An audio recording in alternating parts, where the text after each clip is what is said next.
tujalie wavikishe neno lako kwa muamini wa wakati huu, kwa sababu Mungu wetu, wakati wowote tukitazamia kulingana na vile neno limekuja, ikiwa linafanyika mwili Mungu wetu, tunatazamia hatuna wakati.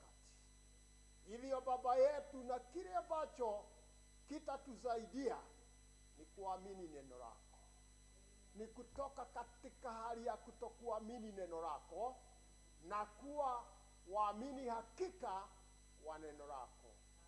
Jalie kwa neema yako, hata kwa mkutano huu ambao umetuchanya mahali hapa tukiwa waamini wako, mkutano huu ambao ni wa siku ya jioni, na hata tunaishi katika wakati wa jioni, na wakati wote wa jioni Mungu wetu unaitwa wakati wa mwisho. Kila wakati Mungu wetu unafanyika mwili ili uweze kunena na watoto wako. Hivi ndivyo ulivyofanya katika siku za Adamu. Mungu ulikuwa unakuja ukiwa guzo la moto, bali ndani ya hilo guzo la moto mwili wako ulikuwa ndani ya huyo guzo la moto. Na hata wakati ulipokuja kwa Musa ulikuwa ndani ya hiyo guzo la moto. Lakini tukija katika wakati wa wokovu wa kimataifa, Mungu wetu, kama vile ulivyofanya na baba yetu Abraham, ambaye nabii anasema yeye hakuwa Myahudi wakati huo, Mungu wetu ulikuja naye, ulikuja kwake akiwa mtu wa kimataifa, na Mungu ulifanyika mwili.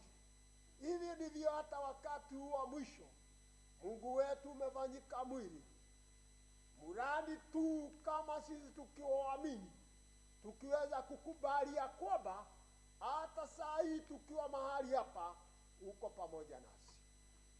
Hivyo neema yako na iwe pamoja nasi, kwa sababu hiyo neema yako Mungu wetu umetupea. Na tukiongea juu ya neema Mungu wetu, kama vile Paulo alivyokuwa ananena juu ya neema, neema hakuna kitu ambacho Mungu naitisha mtu atende. Neema inakuwa ni kazi yako pekee. Hivyo tukubali kukubali neema, kwa sababu Waisraeli wangelikubalia neema ambayo alikuwa amempea baba yetu Abraham, waendelee na neema, wangelipata wokovu. Hata wakati ulipokuja ukiwa neema, Mungu wetu angelipokea hiyo neema, au angeliweza kupata wokovu. Lakini ukafanya makusudio kwa sababu yetu. Ya Mungu wetu tujalie kuamini, maana kuamini neno lako hilo tu hilo linapea msaada wako. Hivyo kwa neema yako kuja simama nami mahali hapa, kuwa pamoja na waamini wa neno lako mahali pale. Tujalie kitu ambacho tutakachotoka tukiwa tunaendelea na kusema yu Bwana katikatini mwetu. Na ni asante kwa haya machache na mengineo. Mungu, tujiweka mikononi mwako, katika jina litakatifu la Bwana wetu Yesu Kristo tumeomba na kuamini. Amen. Na chukua nafasi hii kuwakaribisha katika nyumba ya Bwana na kusema karibuni katika usiku wa jioni ambayo Mungu ametuwezesha kupata kupumua, ili tuweze kuja kusikia yeye akinena na mioyo yetu. Hivyo nasema karibuni na Bwana abariki.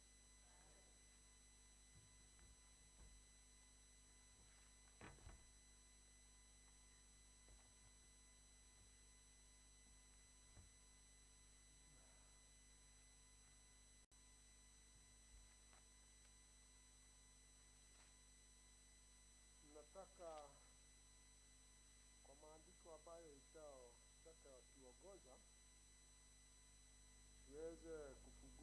katika Biblia zetu.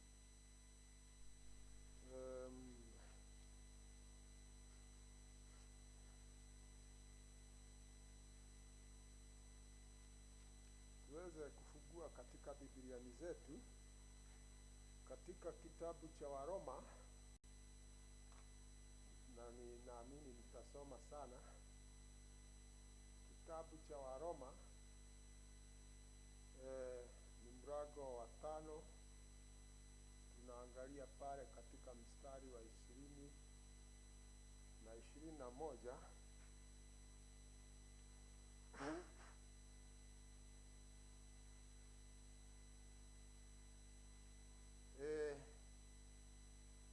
Kisha tutaingia katika mlango wa 6, tutasoma vifungu vichache mahali hapo.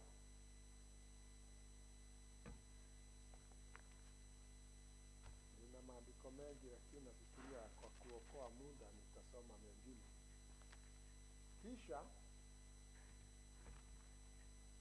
hebu kwanza some hilo la kitabu cha Waroma 5 mstari wa 20 na mstari wa 21.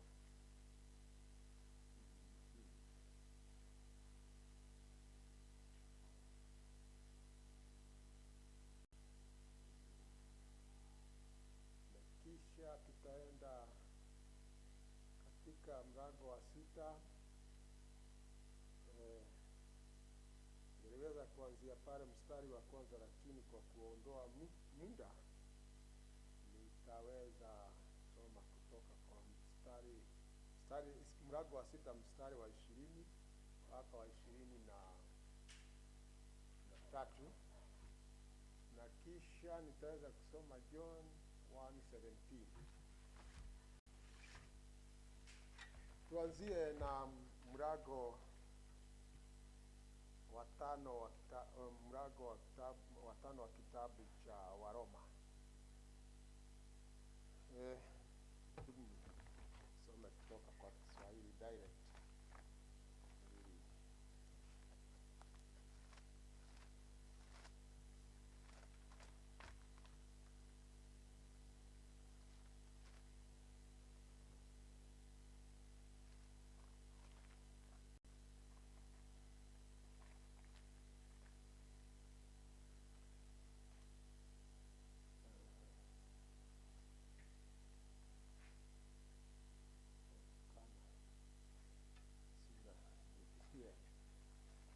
Hapa niko na Kemeri na sijui kama nataka kusoma Kemeri.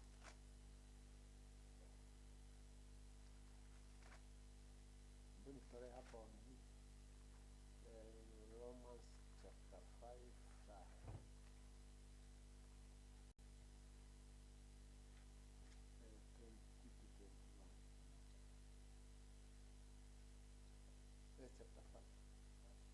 verse 20 to 21. Kama ningeweza kusoma na Kemeru ingelikuwa mzuri, lakini someni pamoja. Lakini sheria iliingia ili kosa lile liwe kubwa sana, na dhambi ilipozidi neema ilikuwa nyingi zaidi, ili kwamba kama vile dhambi ilivyotawala katika mauti, vivyo hivyo kwa njia ya haki neema itawale hata uzima wa milele kwa Yesu Kristo Bwana wetu. Tena katika mstari wa 20 tena katika mlango huu wa 6. Kwa maana mlipokuwa watumwa wa dhambi, mlikuwa huru bali na haki. Ni faida gani basi mliopata siku zile kwa mambo hayo mnayo yataharikia sana? Kwa maana mwisho wa mambo hayo ni mauti. Lakini sasa mkishawekwa huru na kuwa mbali na dhambi na kufanywa watumwa wa Mungu, mnayo faida yenu, ndiyo kutakaswa, na mwisho wake ni uzima wa milele. Kwa maana mshahara wa dhambi ni mauti, bali karama ya Mungu ni uzima wa milele katika Kristo Yesu Bwana wetu. Tunaweza keti tukisoma katika mlango wa kwanza wa Yohana, mlango wa 15.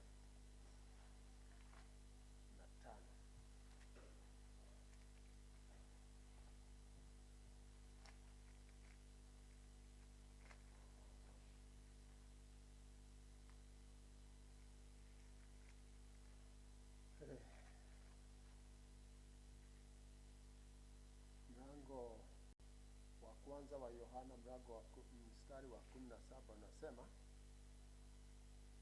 kwa kuwa torati ama sheria ililetwa kwa mkono wa Musa, neema na kweli zilikuja kwa mkono wa Yesu Kristo. Kwa hivyo leo nimefikiria nije na swali kwetu.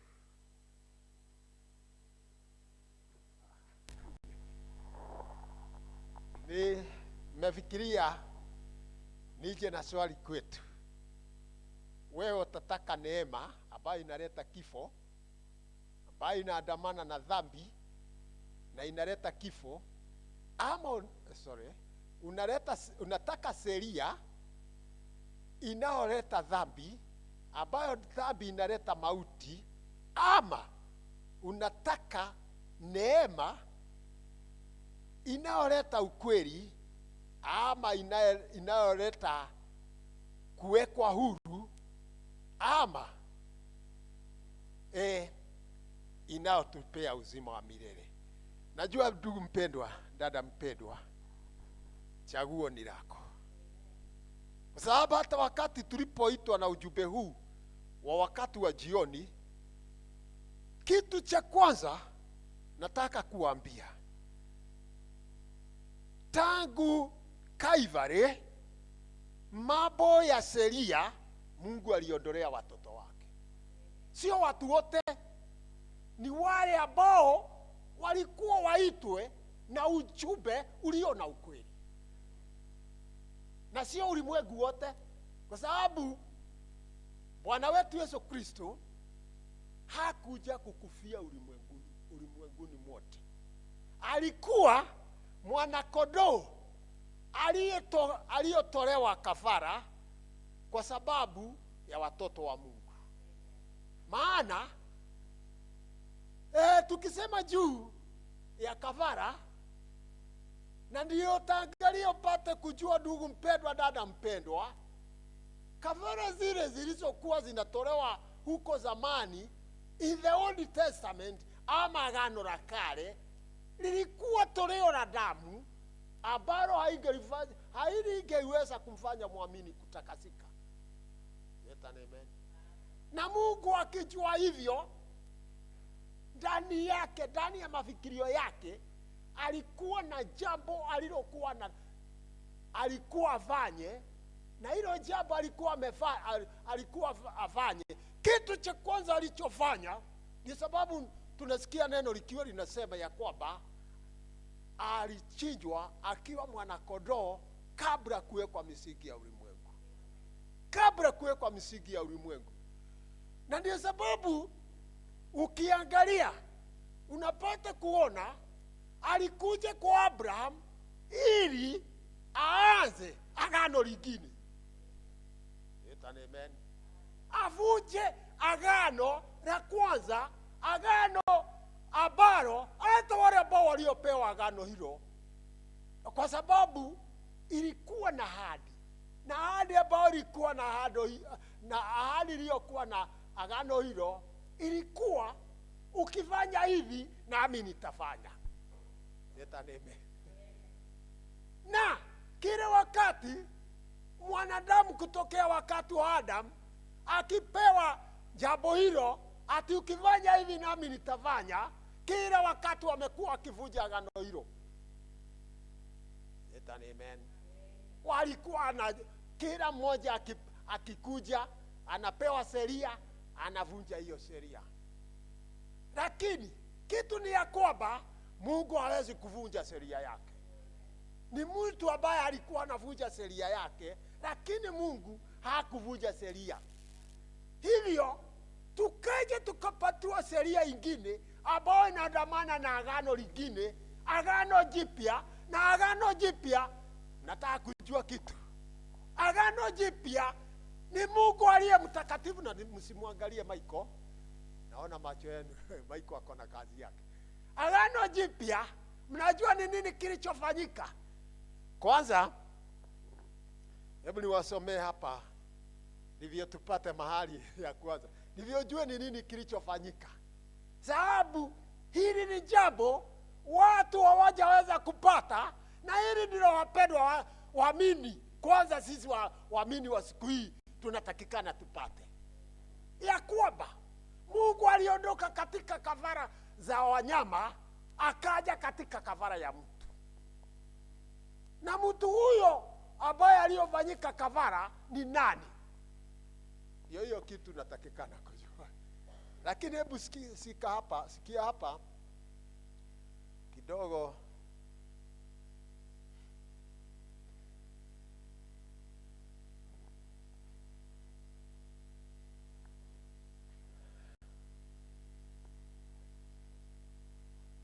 Sababu kuna kitu waamini wapendwa, wakati wote watu wamekuwa kijaribu kuepuka, na ni kitu cha dhamana sana. Na bila hiyo, ndugu mpendwa, dada mpendwa, hauna wokovu. Ni nini? Ni damu. Hiyo tu ndio Mungu aliyokuwa anataka kila wakati. Lakini utarudi kujua ya kwamba ile kafara, na ukumbuke kama hivyo tunavyosoma hapo katika maandiko ya John chapter 1:17, ujue ndugu mpendwa, sheria ambayo iliyokuja na mkono wa mwisho kama vile tumesikia katika John 1:17, ni Mungu alipeana sheria. Amen. Ni Mungu alipeana sheria. Na ndivyo hata Paulo, kama vile brother Michael alivyokuwa anaongea juu ya Paulo sade ile ingine, akiongea vile alivyo nasema kwa neema, sio kwa nini ati mimi nimefanya. Na hata akijiangalia kama vile sisi wengine tunavyojiangalia, tunaona hata maisha yetu haistahili injili hii. Si ni kweli?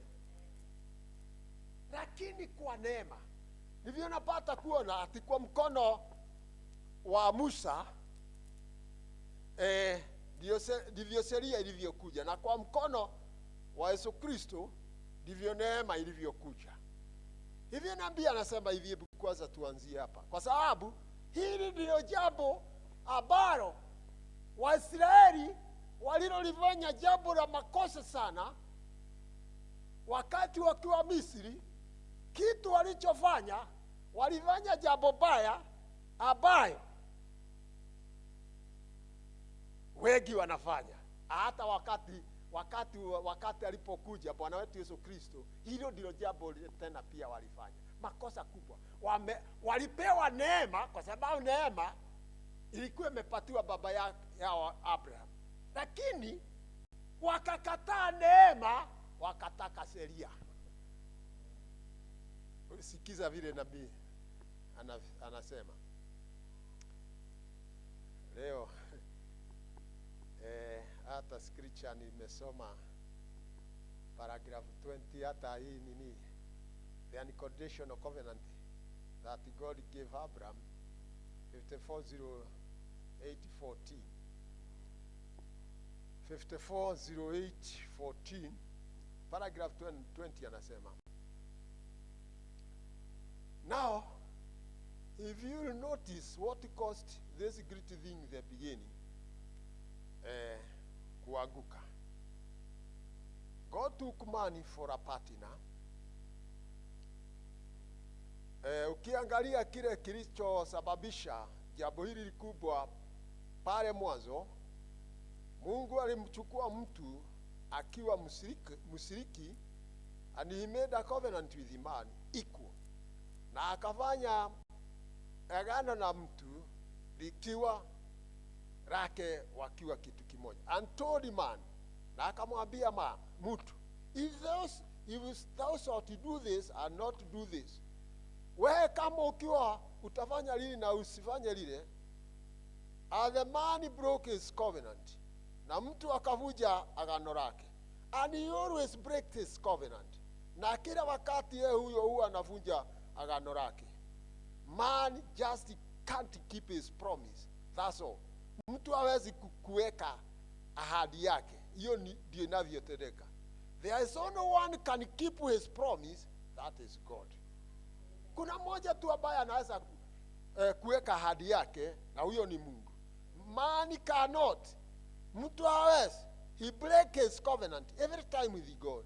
Yeye anavunja agano lake kila wakati na Mungu.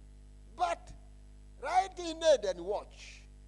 Lakini ukiangalia kutoka huko Eden, he said, I, the personal pronoun, mimi mwenyewe, I'll put enmity.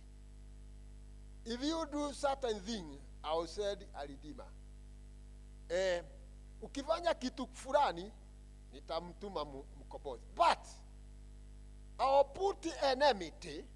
Sio sasa kama ukifanya chochote. But I'll put enmity between her seed and the serpent's seed, and so forth. Lakini nitaweka uadui kati ya bego ya mwanamke na bego ya nyoka, na mambo kama hiyo. I'll do that. Let an amen. Hiyo ni ahadi. Na unajua ni nini anasema mahali hapo? Anatuambia atatupea mwokozi, atatupea mkombozi. Not on any condition that Adam had to do. Hakuna chochote Adam alichokuwa anaitishwa kufanya, but he said he will do it sovereignly. Lakini alisema ataifanya kwa uhakika kabisa. And now how God has always made his covenant. Na niaje kila wakati Mungu amekuwa akifanya agano lake. And when he made it with the man, na wakati alipofanya na mtu, the greatest mistake that Israel ever made was in Exodus 19, this chapter. Na kosa lile likubwa sana Waisraeli waliowahi kufanya ni pale katika mlango wa 19 wa Kutoka, when grace has already provided a savior. Wakati neema ilikuwa tayari imeshawapatia mkombozi ama mwokozi, it had already provided a deliverer. Ilikuwa tayari imeshawapea mkombozi ama mtu wa kuondoa. It had already provided an atonement. Na ilikuwa imewapatia upatanisho, a shed blood, damu iliyomwagwa. And Israel said, don't let God speak. Let Moses speak. Let an amen. Wakasema nini? Wacha Mungu aondoke, tuwe na Musa. Let an amen. Okay. They wanted a law. Let an amen.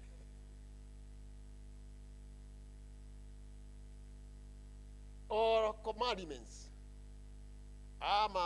masheria, or something that they could do themselves. Walikuwa nataka sheria ama nini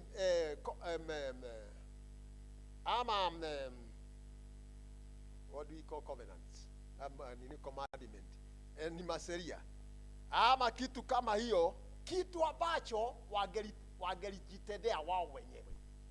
Waondoke mahali pale, Mungu atakuwa msaidizi wao, Mungu atakayekuwa mtawala wao. Shetani, amen. Waondoke katika mahali Mungu atakapokuwa mtawala wao, atakuwa kiongozi wao, waongozwe na mtu, ili mtu aweze kuwapatia sheria zake. Trying to find something to do himself towards merit, towards merit salvation. Akiwa anatafuta kitu ambacho yeye mwenyewe angelifanya kuhusu jambo la vile angeliweza kupata wokovu. Now, see what the grace of God had already done. Na uangalie neema ya Mungu vile ilivyokuwa imeshafanya. Tayari sent Moses a deliverer. Let an amen. Ilikuwa tayari imesha watumia Musa akiwa mkombozi wao. And sent an atonement. Na tayari ilikuwa imesha wapea patanisho.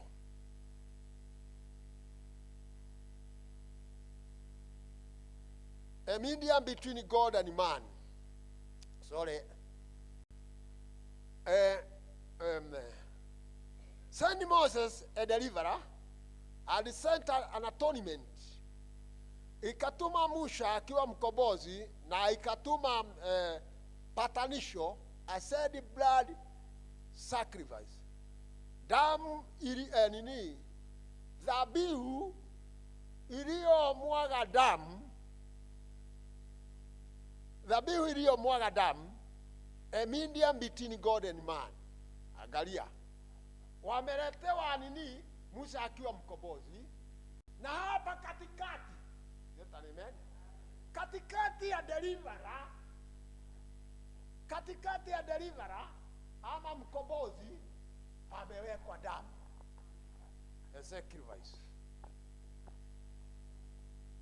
And after his grace had did all this, then still the children of Israel wanted something to do to merit their salvation. Na nyuma ya kuwa wamefanywa haya kwa neema, bado walikuwa wanataka jambo ambalo wao wangelitenda ili wapate kukombolewa ama ukombozi wao. Na hivyo ndivyo hata watu wa leo wanafanya. Wanamuondoa Jehova aliye mkombozi, kwa sababu katika wakati huo Musa sio yeye aliyekuwa anajiongoza, alikuwa anaongozwa na Jehova mwenyewe. Na Jehova ndiye alikuwa anaongea, na Musa anakuwa mouthpiece. Let an amen. Mouthpiece ama kinywa cha Jehova. Si ni kweli?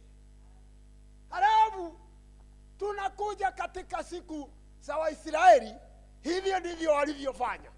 Lakini hebu niwaambie kitu wapendwa, kama vile neno la leo, vile tumeletewa ujumbe wa siku hii ya leo, hebu niwaambie kitu. Wakati tulipokuwa na nabii, yeye ndiye alikuwa katikati yetu.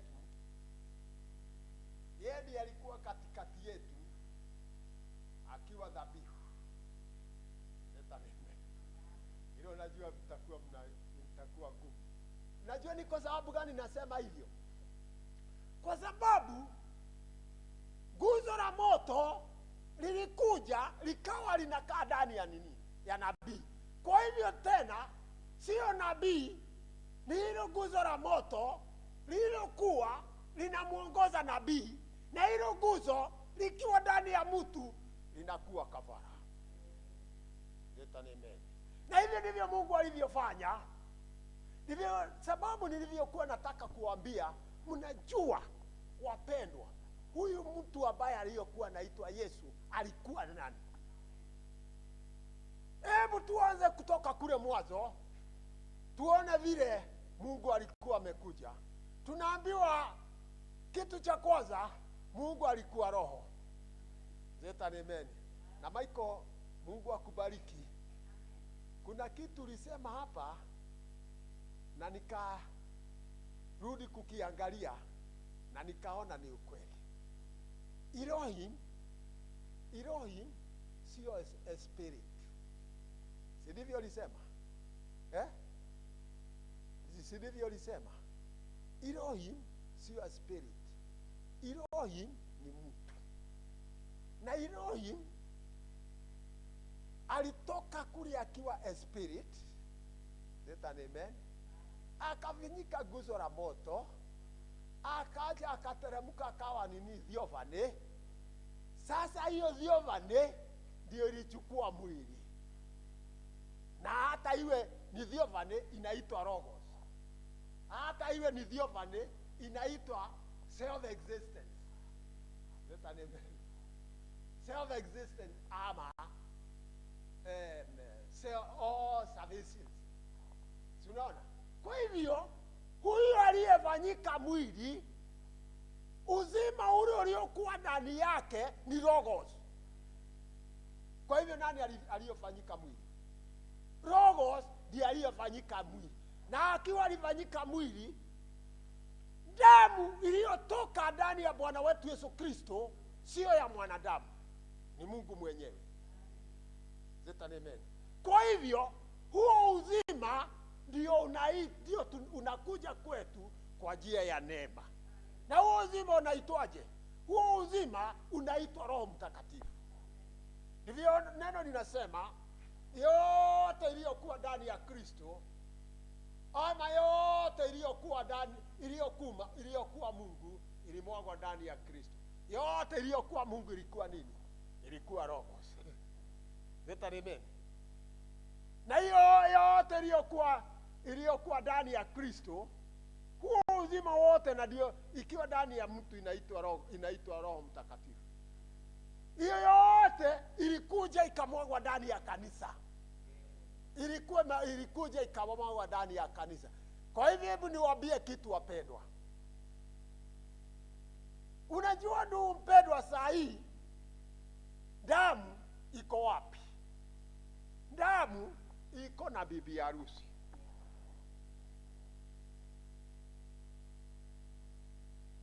Na sio damu tu, kwa sababu damu ilifanywa pale Calvary, lakini kile ambacho kimekuja ni uzima wa milele ambao umekuja ukawekwa ndani yako ndugu mpendwa. Na huo uzima umewekwa kwako kwa njia ya neema. Na hiyo neema, hakuna mwingine amepewa neema isipokuwa wewe. Wewe pekee, wewe ambao umepewa ujumbe huu. Ni wewe tu umepewa neema hii. Wewe ambao umepewa ujumbe huo wakati wa mwisho. Furthermore, bibi harusi anaitwa neema. Na hakuna wokovu mwingine, kwa sababu ndani ya mwili wa Bwana wetu Yesu Kristo ambaye anaitwa bibi harusi, hapo ndipo neema iko. Hapo ndipo ndugu mpendwa unaweza kupata uzima wa milele. Hapo ndipo wewe unahesabiwa kuwa mmoja wa wanakondoo. Hapo ndipo unahesabiwa kuwa mwana wa Mungu. Na unahesabiwa kuwa mwana wa Mungu namna gani? Unahesabiwa kuwa mwana wa Mungu kwa sababu Roho Mtakatifu amekuja akae ndani yako. Na hiyo ndio kitu ndugu mpendwa, dada mpendwa, huwezi kubadilisha na chochote kingine. Sio njaa, sio nini, sio vita, sio kupigwa, sio chochote. Na hebu nikwambie ndugu mpendwa, ukiwa na neema hii, na neema ni Roho Mtakatifu ndani yako, Mungu angalia yale ambayo unafanya. Anaangalia damu yake ndani yako.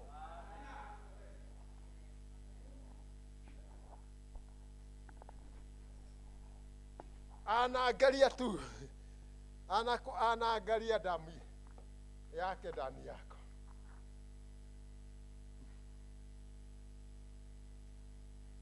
Si unaona? Kwa hivyo ndugu mpendwa, ungelihesabu ya kwamba Mungu anakupenda sana kwa sababu ya kuacha wale wengine walio ulimwenguni, wewe mwenyewe akakuita.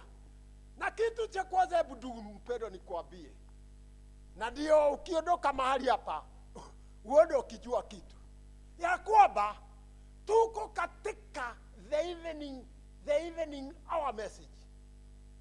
Na katika the evening hour message tumeshaondoka kutoka huko kote, ya kwamba kama vile tulivyokuwa tunaongea juu ya baba yetu Abraham, hatua zile alizokanyaga.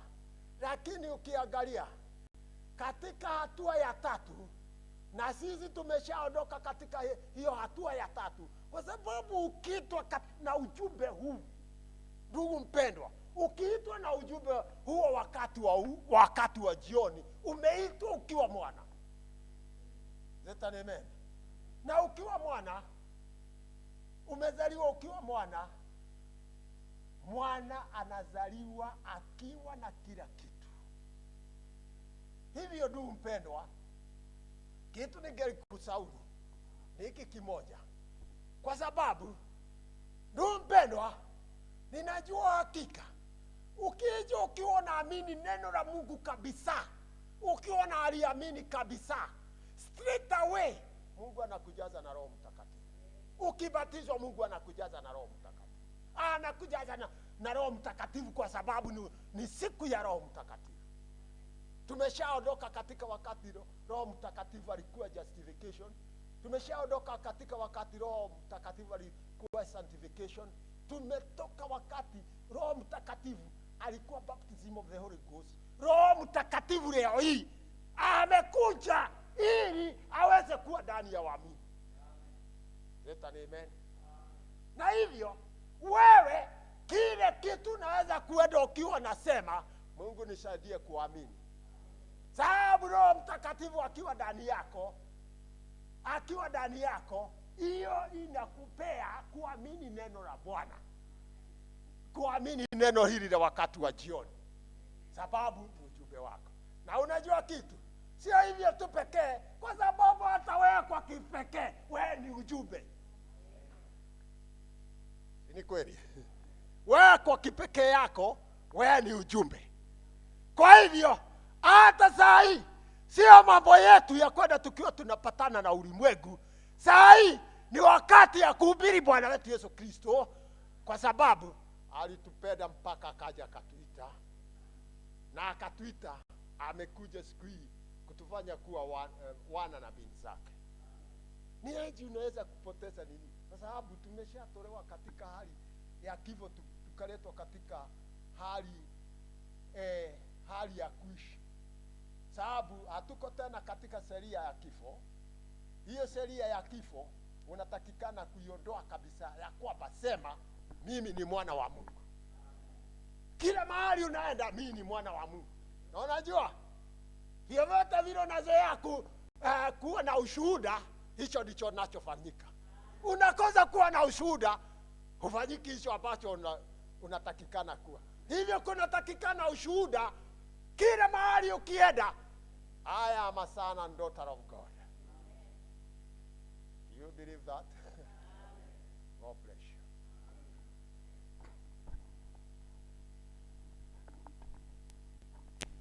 Hallelujah. Nampenda yeye.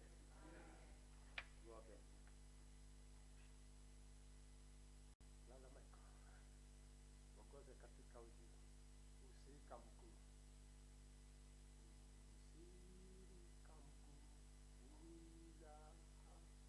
Yanjabu.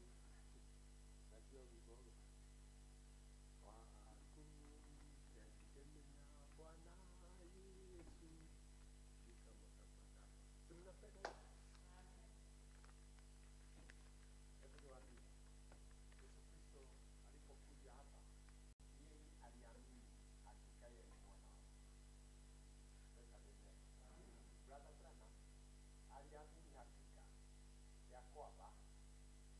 yeye ni mjumbe wa siku hii ya mwisho.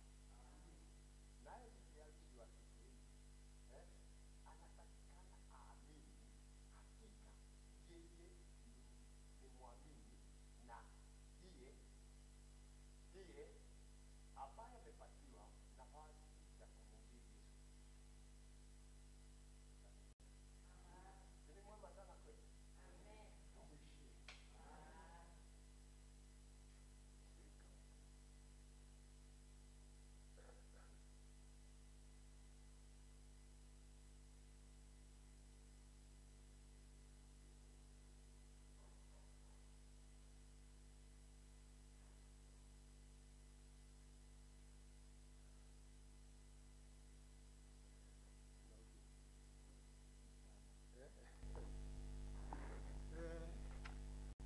Wale ambao wanajua huu tusaidie. Usirika mkuu furaha yangu kumtegemea Bwana Yesu, nina baraka amani pia kumtegemea Bwana Yesu.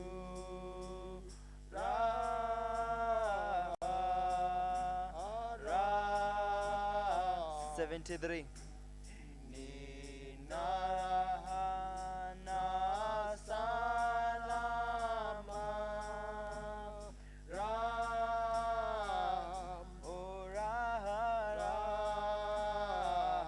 raha kwa kumtegemea Yesu.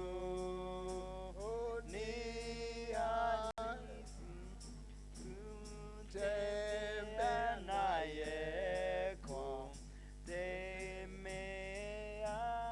Yesu. naona nuru njiani mwangu kumtegemea Bwana Yesu.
Shukrani Mungu wetu kwa kutupea jioni hii, na jioni ambayo tumetoka kusikia kutoka kwa neno lako Mungu wetu, na hili linatuonesha upendo ambao uko nao juu yetu zaidi sana Mungu wetu, sababu Mungu wetu umetuita na ujumbe huu ulio wa wakati wa jioni, ilihesabika kama wale ambao ulioita katika wakati wako wa mwili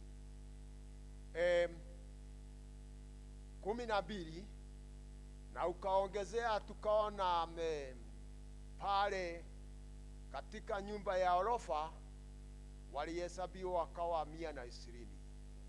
Mungu wetu, tukiangalia katika wakati wa Noa, uliwaokoa nyumba ya Noa ambayo ilikuwa na watu 8.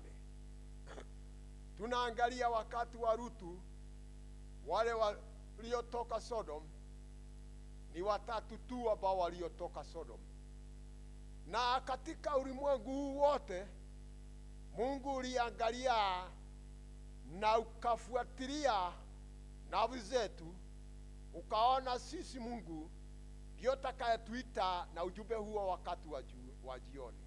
Mungu wetu, tumesikia sauti yako, na Mungu wetu, ndio hii sauti yako tunaendelea kuja kusikiza vile ulivyosema kutokana na kinywa cha nabii, ambayo katika siku hii vile ulivyompumzisha nabii wetu, na ikawa ndivyo ulivyofanya katika wakati ulipowatoa wanao Misri, ikafika mahali Musa alipopumzika, Mungu wetu ulimuinua Yoshua, na Yoshua akawa ndiye atakayeongoza watoto wa Mungu katika nchi ya ahadi. Na katika nchi yetu ya ahadi tunaangalia, tunaona ni mwili wa Bwana wetu Yesu Kristo ambao wamesikana na mwili wa bibi harusi. Tumefanya mwili kichwa Yesu Kristo na bibi harusi wakifanya mwili mmoja ambao unaitwa Roho Mtakatifu, ambaye huyu Roho Mtakatifu tumesikia nabii wako akiwa anatuambia ndiye nchi yetu ya ahadi. Na Roho Mtakatifu akiwa Yoshua wetu, maana Yehova jina Yoshua tumesikia nabii akisema ya kwamba inafananishwa na Yehova mkombozi. Hivyo tunaye Roho Mtakatifu aliye mkombozi wetu, ambaye anatuingisha ndani ya mwili wako. Mungu, tujalie hakika kusimama njia ile kweli, anaweza kuingia nasi katika nchi ya ahadi, maana huko ndipo Mungu tunapotarajia kila mmoja wetu, ndio tunatazamia. Maana Mungu wetu, ni ahadi yetu kwetu ya kwamba tumpokee Roho Mtakatifu. Na ni asante Mungu wetu, tunaamini utaendelea ukiwa na tujazo na tujaza, na kutujaza ni kuonyesha Mungu wetu umeingia ndani yetu, inaonyesha tumeingia katika nchi ya ahadi. Hebu na ikubalike, kwa sababu tunafurahi hata kuwa chini ya damu ya mwanakondoo, damu ya mwanakondoo ambayo inakaa ikiwa na takasa makosa yetu. Sababu wakati wote Mungu unapoangalia hiyo sacrifice, damu ambayo ni neno, Mungu wetu hautuoni, unamuona mwanao aliyetezeka na akachukua mahali petu, nasi tumekuja kuchukua mahali pake. Asanti Mungu wetu. Wapendwa hao wameinua mikono yao, umeiona ikiwa juu ya vichwa vyao Mungu wetu. Ikiwa kuna jambo lililo chini ya huo mkono, Mungu ambaye huo naona mpaka kilindi cha moyoni, na inua moyo huo ambao umeakilishwa na huo mkono. Chochote ambacho ndugu wa madada anaomba, pengine alikuwa ameomba kabla haja kuja fellowship, Mungu wetu, na akawa ana hoja na hata hoja zingine ambazo tunazo hitaji Mungu wetu, ambazo zingine hatujaomba, Mungu wetu ziko mbele yako, na hiyo mikono ijazie kulingana na nia yake, na sifa na utukufu ziwe ni zako Mungu wetu. kwani tumejiweka mikononi mwako na kuamini ya kwamba umesikia maombi yetu na utaendelea kutuonekania, utaendelea kusimama nasi katika madhabahu haya. Haya madhabahu iwe ni ya kuinua jina lako, iwe ni yako Yesu kujionyeshana kwa watoto wako Baba yetu. Nani asante, hata tukiondoka Mungu ondoka pamoja nasi, na hebu hata tukifika manyumbani mwetu na yale mengine tutakapokuomba Mungu wetu tujazie, kwani tumeomba tukiwa tunakutazama kwa imani na neema ambayo umetupea Mungu wetu, katika jina litakatifu la Bwana wetu Yesu Kristo tumeomba. Amen. God bless you so much. Na nashukuru sana kwa kujitokeza, na hata mnapoenda manyumbani, acha Mungu aendelee kuonekania na kuwabariki. Amen. Till we meet, till we meet, till we meet at Jesus' feet. Oh, till we meet, till we meet. God be with you till we meet again. Hata tuonane uko juu, hata tuonane kwake. Hata tuonane uko juu.